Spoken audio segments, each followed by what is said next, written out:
This is CS50.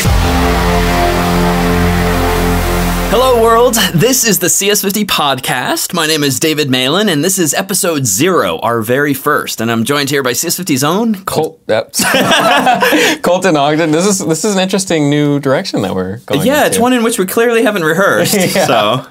But what we thought we'd do with the CS50 Podcast is really focus on the week's current events as it relates to technology, use this as an opportunity to talk about the implications of various technologies and really explain things as it comes up, but really in a non-visual way. And so perhaps I think the topics Colton and I will hit on here will focus on things you yourself might have read on the news that maybe didn't register necessarily, or maybe you didn't really understand how it pertained to technologies that you yourself use. Yeah, and I think this ties well to, prior we did CS50 Live, and this was kind of the same idea. Yeah, absolutely. Whereas CS50 Live, when we did it on video, was much more visual. We prepared slides. We actually looked at sample videos and such. Here, we thought we'd really try to focus on ideas. And it'll be up to you to decide if this works well or not well, but we've come prepared with a look at some of the past week's news. And why don't we get right into it? Yeah, absolutely. One of the things I noticed actually is I put together this list of topics, but the one thing that I didn't put in here that you actually found and put in here today was something about Facebook passwords. Yeah, so a website named Krebs on Security, the author of this was contacted apparently by some employee, presumably a current employee of Facebook, who revealed to him that during some recent audit of their security processes, they discovered that for like 7 years, since 2012, had one or more processes inside of Facebook been storing passwords, users' passwords, like yours and mine potentially, in the clear, so to speak, clear text, not ciphertext, which means unencrypted in some database or some file somewhere. Typically, people will use some sort of hashing algorithm to store things cryptographically and much more securely. Indeed, even like rot 13, like rotate every character 13 places would have been arguably more secure. And there's not a huge amount of technical detail out there. If you go to KrebsOnSecurity.com, you can actually dig up the blog post itself. And then Facebook actually did respond. And I think there's a link in Krebs on Security to the Facebook announcement. But to be honest, the Facebook announcement, which is on newsroom.fb.com, to be honest, it's pretty, nondescript and really doesn't... it's kind of disingenuous. They seem to use this as an opportunity to talk about best practices when it comes to passwords and all of the various other mechanisms that they have in place to help you secure your password. And yet they really kind of didn't address the topic at hand, which is, well, despite all of those mechanisms, you were storing our passwords in the clear, or at least millions of Facebook users, particularly on Facebook Lite. A lighter weight version of the app that's useful in low bandwidth locations or where bandwidth is very expensive or slow. So this strikes you sort of as an opportunity for them to hand wave over the issue and sort of distract people? Is that sort of how this rubs you? Maybe. I think they, acknowledge the issue, but then use this as an opportunity to emphasize all of the things that are being done well. And that's fine, but I think the world is done a disservice when companies aren't just candid with their mea culpas and what they got wrong. I think there's learning opportunities. And as I read this, there's really little for me as a technical person or as an aspiring program to really learn from other than the high order bit, which is encrypt your passwords. But how did this happen? What are the processes that failed? If companies like Facebook can't get this right, how can little old me, an aspiring programmer, get these kinds of details right, I wonder? So an article more about like how they failed and how they could address it and how other companies could address it. You think that would have been more productive? I think so. Postmortems, as they're called, in many contexts, including in tech. And I've always really admired companies that when they do have some significant mistake or human error where they own up to it and they explain in technical terms exactly what went wrong. They can still have a more layman's explanation of the problem too, where most people might only take an interest in that level of detail. But for the technophiles and for the students and the aspiring technophiles out there, I think it's just appreciated. And these are such teachable moments. And I would respect the persons, the company all the more if they really just explain what it is they failed so that we can all learn from it and not repeat those mistakes. If a large company like Facebook is doing something like this, how prevalent do you think this practice is in the real world? Yeah, oh my God. Probably frighteningly common. And it's just if you have fewer users or fewer eyes on the company, you probably just notice these things less frequently. But I do think things are changing. With laws like GDPR in the EU, the European Union, I think there's increased pressure on companies now, increased legal pressure on them to disclose when these kinds of things happen, to impose penalties when it does, to therefore discourage this from even happening. And, I'm wondering why this audit detected this in 2019 and not in 2012 or 2013 or 2014 and so forth. GDPR, did that happen back in 2012? Oh, no, that came into force. Recent. recent months, actually, has this been rolled out. Is this related at all to the proliferation now of like cookie messages that you see on websites? That's U.S. specific, where I believe it's now being enforced, because that actually has been around for quite some time in Europe. Anytime you took your laptop abroad, for instance, would you notice that almost every darn site asks you, hey, can we store cookies? And honestly, that's a very annoying and almost silly manifestation of it, because the reality is, as you know, I mean, the web doesn't work without cookies, or at least dynamic applications don't work. And anyone who's taken CS50 or has done a bit of web programming, really in any language, know that the only way to maintain state in most HTTP-based applications is with cookies. So, I mean, we've created a culture where people just dismiss yet another message, and I don't think that's a net positive either. I think I see a lot, too, of the messages that say, by continuing to use this site, you acknowledge that we have access to whatever information using cookies and so on. So I almost think that they do it already and sort of legally can get away with it by having this message visible. Yeah, I mean, it's like cigarette ads, which abroad as well, there was, before the U.S., there was much more of, I presume, law around having to have very scary warnings on packages. And companies, somewhat cleverly, but somewhat tragically, kind of steered into that and really owned that and put the scariest of messages, and you almost become desensitized to it because it's just so silly and it's so over the top, smoking kills, and then here's the price tag and here's the brand name. Like, you start to look past those kind of details too. So I'm not sure even that is all that effective, but someone who's looked at this and studied it can perhaps attest quantitatively just how effective it's been. Yeah, indeed. Well, scary to know that our passwords may have been reflected visibly on somebody's server, a big website like Facebook.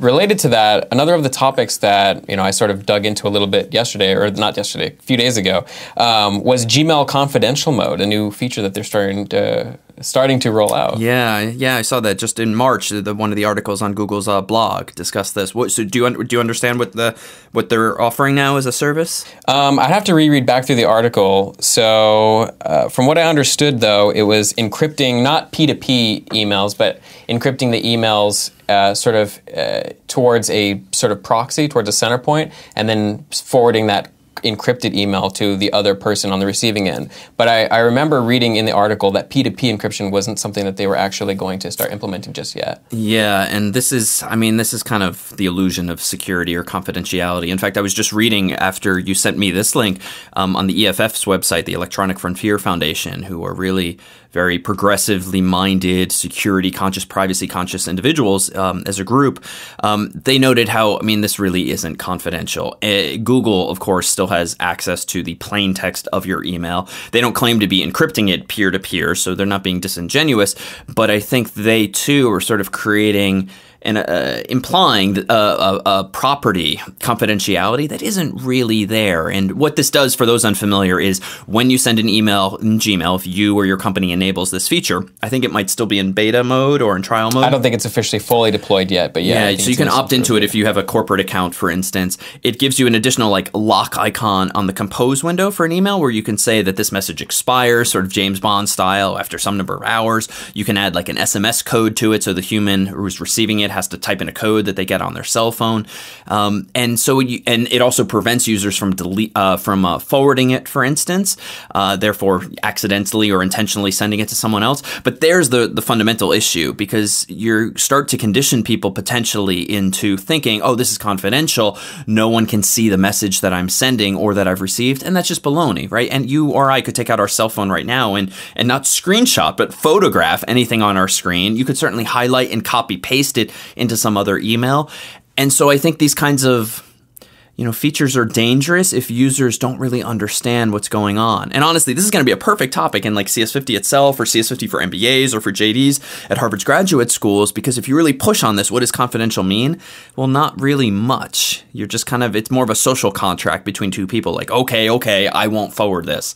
It's just raising the bar. It's not stopping anything. Part of this kind of reminds me too of the point you like to mention in most of the courses that you teach, in that, security doesn't really mean much just by by virtue of seeing something. Somebody sees a padlock icon in their browser, in, let's say, bankofamerica.com, that doesn't necessarily mean that anything that they see is secure. Yeah, well, that too. I mean, there too, we humans learned years ago, well, maybe we shouldn't be putting padlocks in places that have no technical meaning for exactly that reason. People just assume it means something that it doesn't. So we seem doomed as humans to repeat these mistakes. And this isn't to say that I think this is a bad feature. Frankly, I wish that I could somehow signal to recipients of emails I send sometimes, please don't forward this to someone else because it's not going to reflect well, or it's going to sound overly harsh, or whatever the email is. You sometimes don't want other people to see it, even if it's not the end of the world if they actually do.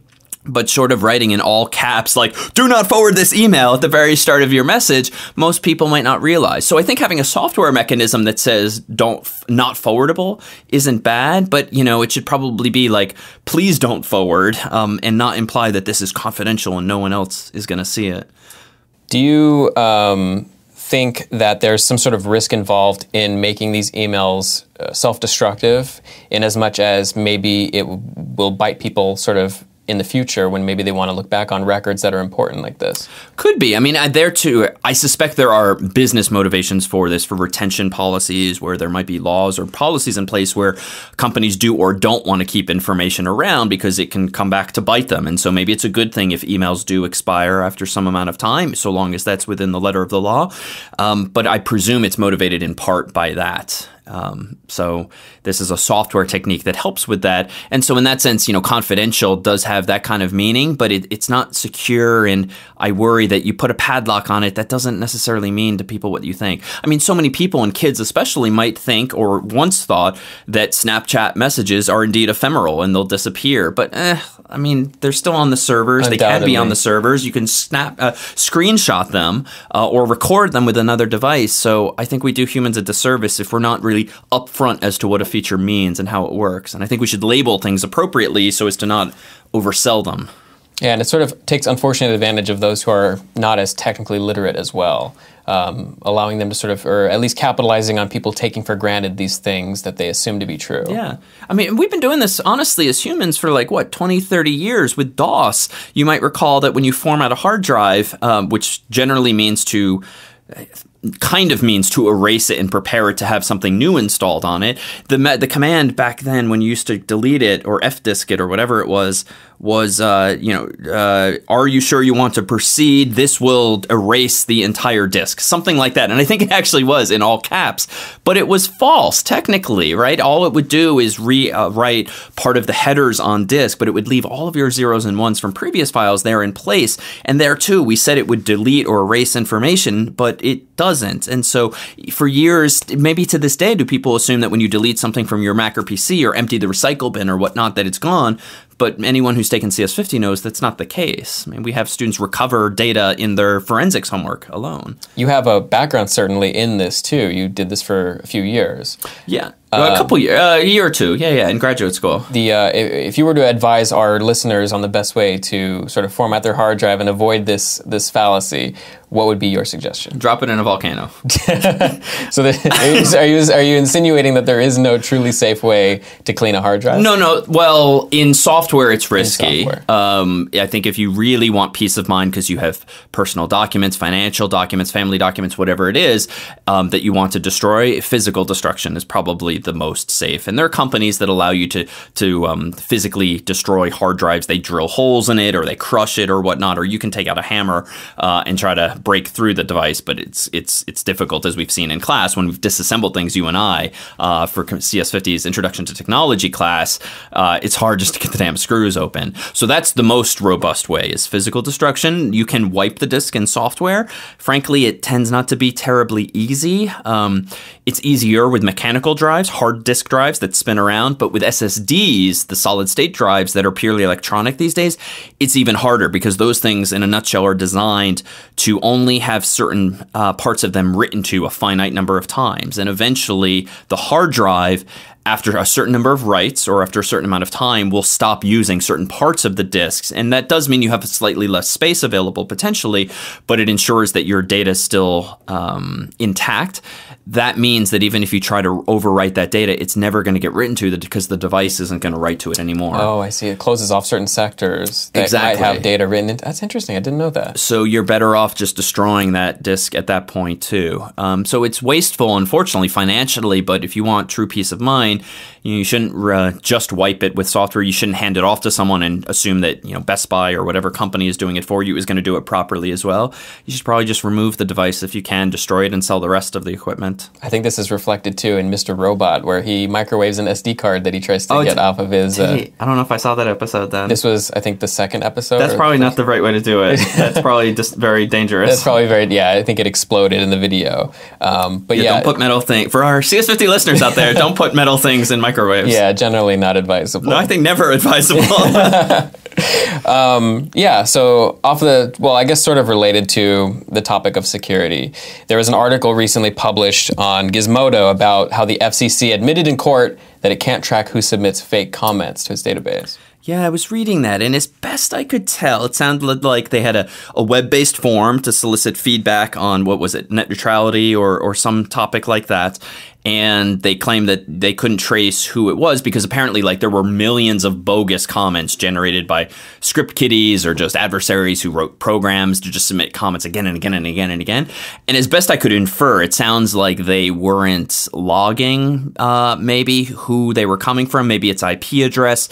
It sounded like maybe they didn't even have a CAPTCHA in place to sort of force a presumed human to answer some challenge like a math problem or what is this blurry text or click all of the icons that have crosswalks in them or something like that. Right. And so they just don't have much metadata, it seemed, about who the users were. So short of looking at the text that was submitted alone, it sounds like they can't necessarily filter things out. It's a little strange to me because it sounded like they do have IP addresses, at least in the article that I read. And the FCC doesn't want to release that for reasons of privacy. But you could certainly filter out a good amount of the traffic, probably, if it all seems to be coming from the same IP. I'm guessing many of the adversaries weren't as thoughtful as to, use hundreds or thousands of different IPs. So that's a little curious, too. Is this at all related to onion routing? And this is more of my sort of lack of knowledge of Tor and onion routing. But is this sort of how onion routing works in that you can spoof your IP from a million locations? Not even spoof your IP. You just really send the data through an anonymized network such that it appears to be that it is coming from someone else that's not you. So yeah, that's an option. I've not used that kind of software in years or looked very closely at how it's advanced. But that's the general idea. Like you just get together with a large enough group of other people who you presumably don't know. So N is large, so to speak, and all of these computers are running the same software. And even though you might originate a message, an email or form submission, that information gets routed through N-1 other people or some subset thereof so that you're kind of covering your tracks. It's like in the movies, right? When they show a map of the world and like the bad guys' data is going from here to here to here and like a red line is bouncing all over the world. That's pretty silly, but it's actually that kind of idea. You just don't have software that visualizes it. And that's why they call it onion routing, because it's like layers of an onion kind of going all around. I never thought about it. I thought that was why it was called onion routing. Maybe. That sounds pretty compelling. So sure, yes. Apparently, per the article, the API logs contain dozens of IP addresses that belong to groups that uploaded millions of comments combined. So to your point, it does sound like that indeed is what happened. Oh, so that's presumably how they know minimally that there were bogus comments. Yeah. But hard to distinguish maybe some of the signal from the noise. Folks' concerns were that people were sort of, creating these bogus comments that were propaganda, essentially, maliciously oriented comments. Yeah. Well, this is pretty stupid sounding then, because honestly, there are so many available APIs via which you can at least raise the barrier to adversaries, right? Using CAPTCHAs so that theoretically you can't just write a program to answer those kinds of challenge questions. A human actually has to do it. So you might get bogus submissions, but hopefully not thousands or millions of them. Yeah. No, it sounded like more like a technical. I don't want to stretch my words here, but it sounded like there was a little bit of potential technical illiteracy involved. At least could be potentially. It could be. I want to try to sound as diplomatic as possible. Good thing they're making all these decisions around technology. Yeah, exactly right. And I have a picture. Okay, I'm not going to go in that direction. I don't think we can show pictures on this podcast, though. another topic sort of related to this was, and John Oliver did a skit on this related to robocalls, is robocalls. And for those that, do you want to maybe explain what robocalls are for our audience? Yeah, I mean, a robocall is like a call from a robot, so to speak, really a piece of software that's pretending to dial the phone, but is doing it all programmatically through software. And it's usually because they want to sell you something, or it's an advertisement, or it's a survey, or they want to trick you into giving you your social security number, or that you owe taxes. I mean, they can be used for any number of things. And sometimes good things. You might get a reminder from a robocall from like an airline saying, hey, your flight has been delayed an hour. That's useful, and you might invite that. But robocalls have a bad rap because they're often unsolicited, and because I have not signed up for someone to call me. And indeed, these have been increasing in frequency for me too, on my cell phone in particular, which theoretically is unlisted, and I added the do not track thing years ago, but that's really just the honor system. You don't have to honor people who are on those lists. And they just supposedly have to check the list, right? But they can still call you afterwards. Yeah, and I mean, certainly if the problem is with bad actors, then by definition, those people aren't respecting these lists in the first place. So it's the good people who you might want to hear from who you're not, because they are honoring the do not call lists. I've noticed that I've received a great many as well. Sorry about those. Most of them from 949, which is where I grew up in California, and that's where the bulk of all the messages are coming from. But, seem to be coming from. I've noticed this too. Right, I get them from 617, which is Boston's area code too. They're doing that on purpose. I just read this, and it makes perfect sense now in retrospect why I keep seeing the same prefix in these numbers, because they're trying to trick you and me into thinking that, oh, this is from a neighbor or someone I know in my locality. No, it's just another obnoxious technique, to be honest. I live in Massachusetts now, so I know that it's not a neighbor, definitely, if they're 949. Yeah. Well, the thing is, I don't know anyone's number now, so if I don't, it's not in my contacts, I know it's probably a robocall. So, no, it's really awful. And I mean, I think one of the primary reasons this is becoming even more of a problem is that making calls is so darn cheap. I mean, you and I have experimented with Twilio, which is a nice service that has, I think, a free tier, but a paid tier too, where you can automate phone calls, hopefully for good purposes. And I was just reading on their website that they actually deliberately, though this certainly is a business advantage for them too, charge minimally by the minute, not by the second, because they want to charge even potential adversaries at least 60 seconds for the call. Though, of course, this means that if you and I are writing an app that just needs a few seconds of airtime, we're overpaying for it. But it's a hard problem because calls are just so cheap. And this is why spam has so proliferated, right? Because it's close to 0 cents to even send a bogus email these days. And so those two are dominating the internet too. And thankfully, companies like Google have been pretty good at filtering it out. You know, we don't really have a middleman filtering out our phone calls. And it's unclear if you'd want a middleman, you know, a software picking up the phone, figuring out if it is legit, and then connecting them to you. Right. It feels a little invasive and time-consuming too. And it's kind of alarming just how easy it is for your average person, your average beginning programmer to set up an automated robocall system. Yeah. This was illustrated, again, back to the John Oliver segment, this was illustrated on there where they were showing a clip of somebody who wrote a little command line script or something like that. And even John Oliver made light of it in the skit where he said that his tech person took only 15 minutes to sort of bomb the FCC with phone calls. But I mean, the demonstration showed, writing a simple script, 20 phones just light up on the table, and this can be scaled and, however large you want to go with it. No, and fun fact, I actually did this in CS50 once a few years ago and have not done it since because this blew up massively on me. Long story short, and we have video footage of this if you dig through several years ago. Maybe if it's 2018 most recently, it's probably 2014, give or take.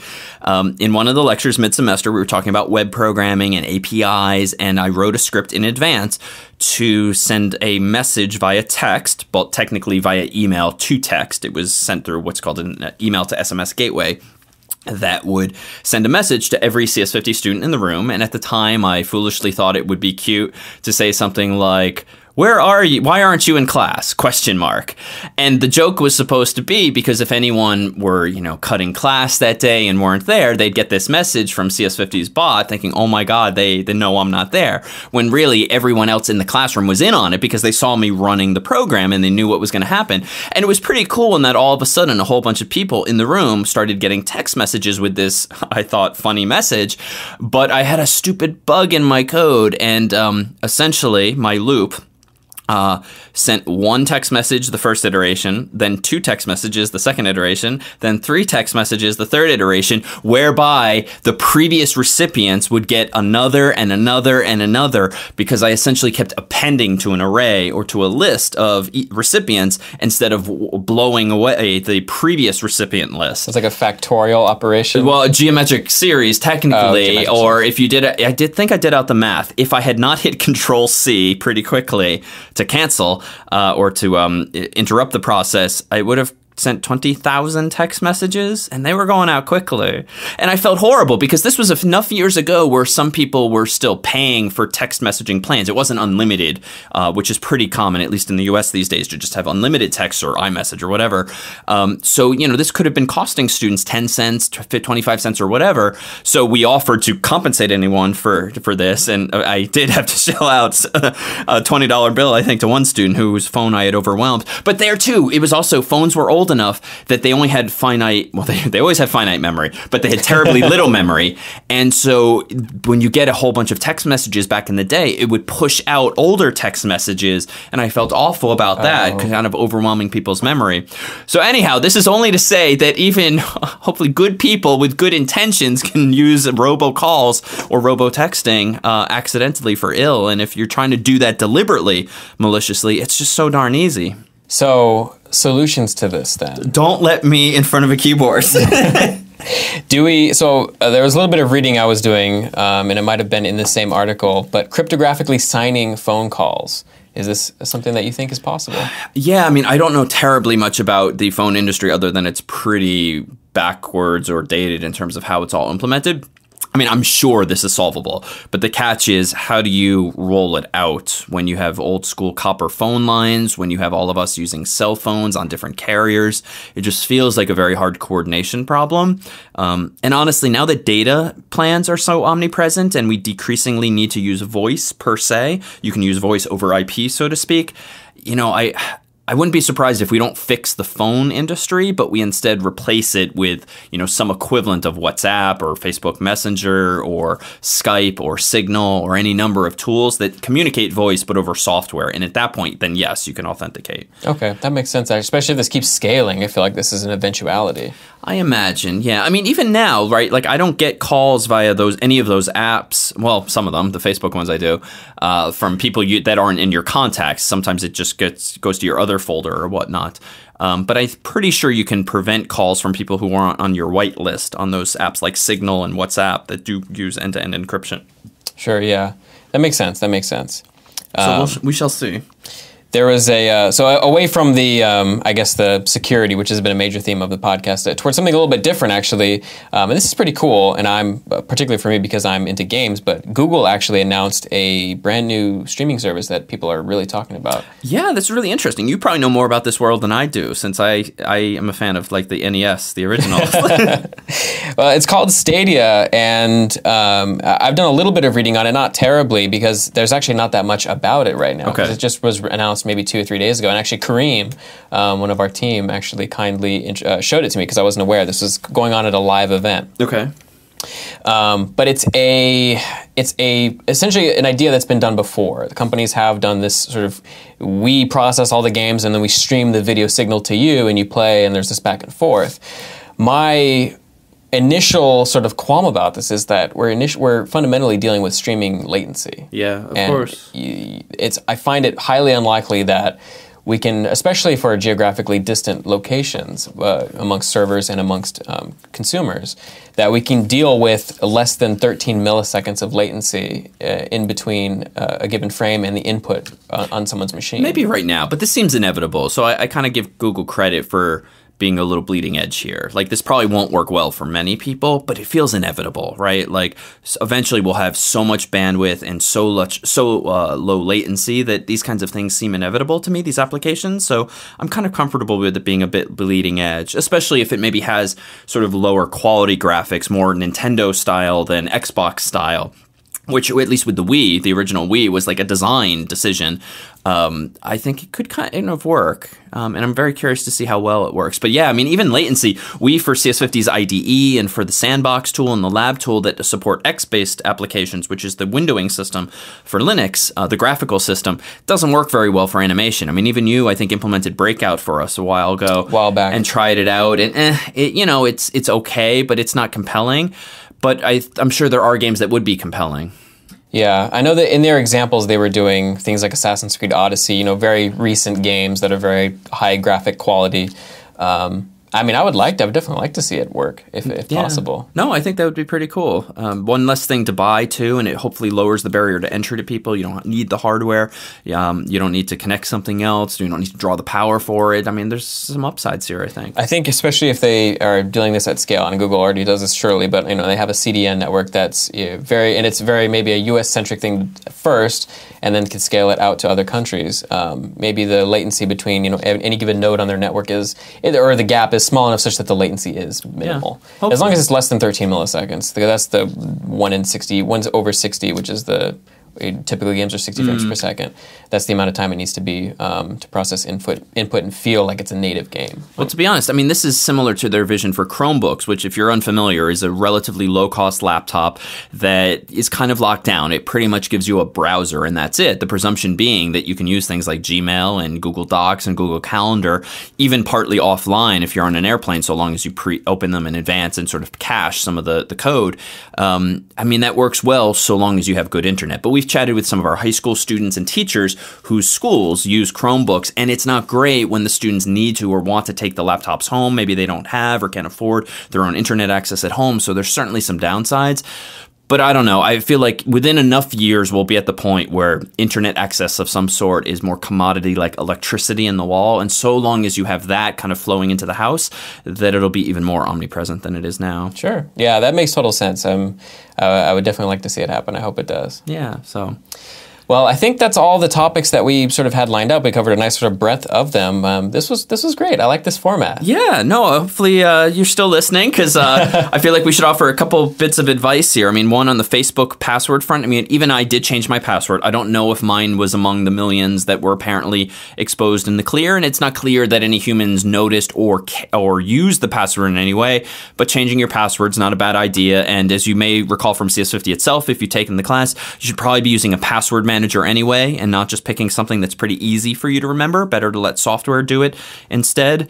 And on the robocall front, I mean, there's a couple defenses here. I mean, even on my phone, I block numbers once I realize, wait a minute, I don't want you calling me. But you can also use things like Google Voice, right, where they have a feature which seems a little socially obnoxious, where Google will pick up the phone for you and they will ask the human to say who they are. Then you get on your phone a little preview of who it is, so it's like your own personal assistant. That's kind of interesting. I actually didn't realize that was a thing. It's an interesting buffer, but it's kind of obnoxious, right, to have that intermediate. You could have a whitelist, surely, though. That for sure. Yeah. No, for unrecognized calls. But, people tried rolling this out for email, though, years ago, and I remember even being put off by it then. If I email you for the first time, we've never met, you could have an automated service bounce back and say, oh, before Colton will reply to this, you need to confirm who you are and click a link or something like that. And at least for me at the time, maybe I was being a little, a little presumptuous, but it just felt like, why is the burden being put on me to solve this problem? Also a little high and mighty, potentially. Yeah, but I mean, it was an interesting software solution, and that's what Google Voice, and there's probably other services that do the same thing, so you can look into things like that. And as for Stadia, I'll be curious to try this out when it's more available. Yeah, me too. Yeah. I think it's worth noting that podcasting is how CS50 itself ended up online way back when. Long story short, before CS50, as Colton knows, I taught a class at Harvard's Extension School, the continuing ed program, called Computer Science E1, Understanding Computers and the Internet. And we, in 2005, I believe, started podcasting that course, which initially meant just distributing MP3s, which are audio files of the lectures. And then I think 1 year later, when the video iPod, of all things, came out, we just started distributing distributing videos in QuickTime format and Flash format, probably. Definitely MOVs. Definitely yeah, MOVs. of the course's lectures. And it was really for the convenience of our own students who might be commuting on a train, or maybe they're on a treadmill, and it was just kind of trying to make it easier for people to access the course's content. And long story short, a whole bunch of other people who weren't in the class online took an interest, found the material valuable, and certainly these days there's such a proliferation of educational content online. But it was because that course, we started podcasting, that when I took over CS50 in 2007, it just felt natural at that point to make the course's videos available online as well. And even though we've kind of come full circle now and taken away the video and replaced it just with audio, I think it really allows us to focus on the conversation and the ideas without really any distractions of visuals or need to rely on video. So hopefully this opens up possibilities for folks to listen in, as opposed to having to be rapt attention on a screen. And what I like is this is a more current events focused talk too. Yeah. You know, we have so much other content. It's nice to, you know, sort of have a discussion on the things that are relevant in the tech world or otherwise. You know, it fits this format very well. Yeah, absolutely. Well, so this was episode 0 of CS50's podcast. We hope you'll join us soon for episode 1, our second podcast. Thanks so much for CS50's own Colton Ogden, whose idea this has been, and thank you for spearheading. And thanks, David, for you know, sort of leading the way here. Yeah, absolutely. Talk to you all soon. Bye-bye.